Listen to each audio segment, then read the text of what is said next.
What's going on, everybody? It's your boy King Kaif back in your life with another NBA basketball breakdown and prediction videos. As always, let's get into our breakdown of last night's Tuesday night games. Starting off with the Phoenix Suns defeating the OKC Thunder 132-101 behind Devin Booker's 44 points, 4 assists, and 6 3-point makes. And it was funny to watch Devin Booker want to stay out there. I mean, I don't blame the guy. He wanted to go for 50. And he probably could have, obviously, if he stayed out there. It was still, 10 minutes left in the fourth or something like that, or 8 minutes. He could have easily gotten that. He could have easily tried to go for 60, which he's gotten before, but or has he gotten 50 before? I think he's gotten 50 before. Maybe he wanted to go for 60. But the bigger story of this game was before the game even started. Kevin Durant rolling his ankle in pregame and rolling it terribly. I heard backstage he was in a walking boot, and we know how walking boots go. LeBron's been in a walking boot. Uh, People have said that Kevin Durant's going to be out for the rest of the season. Well, there goes Phoenix's chances at trying to win a championship. Without Kevin Durant, they will go absolutely nowhere. But I move on. In our next one, we have the New Orleans Pelicans defeating the Dallas Mavericks 113-106 behind CJ McCollum's 32 points, 5 rebounds, 5 assists, and 6 3-point makes. BI would go out for this game. Luka would go out for a little of this game and then return. Dallas made a push at the end, but CJ staved him off with 16 points in the fourth quarter, I believe. Great win from them.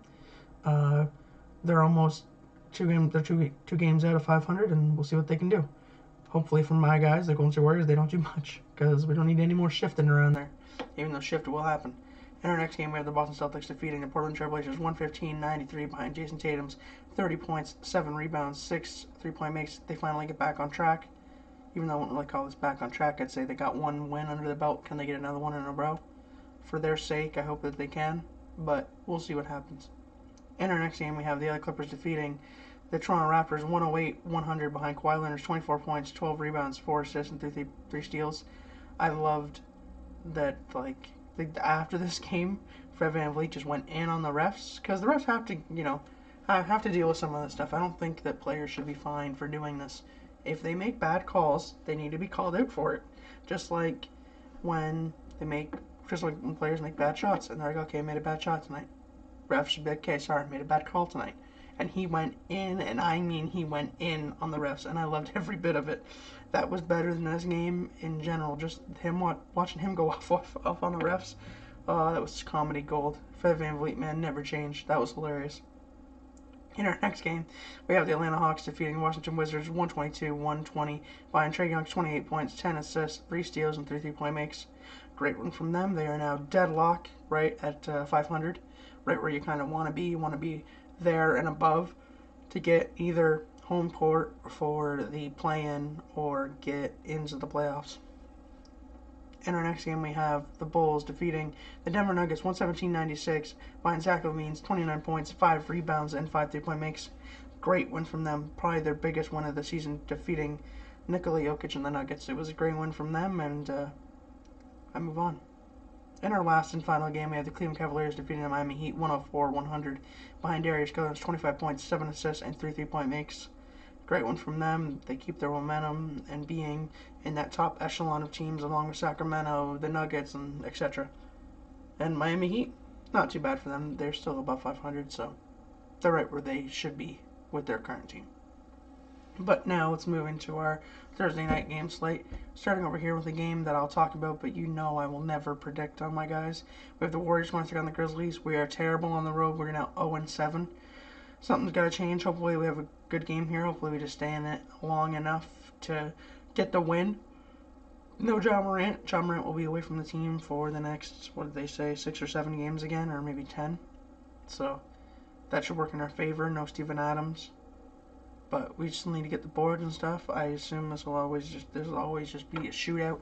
This will always be, a back and forth the game. And I hope we come out on top. Let's go, Dubs. In our next game, we have the Rockets going to take on the Pacers. It's the Pacers. It's not close. Pacers are just the better, younger team with a little bit more experience, and I think they get it done here and get an easy bounce-back win against the Rockets. In our next game, we have the Jazz going to take on the Magic. This is actually closer than people think, and surprisingly, I'm going to take the Magic here. I'm going to say Paolo Banchero has a big night, along with Franz Wagner. Maybe Cole Anthony throws some in there, and it'll be a close game, but I got the Magic winning. In our next game, and finally, on TNT, we have the Knicks going to take on the Kings. The Kings finally getting recognition, man.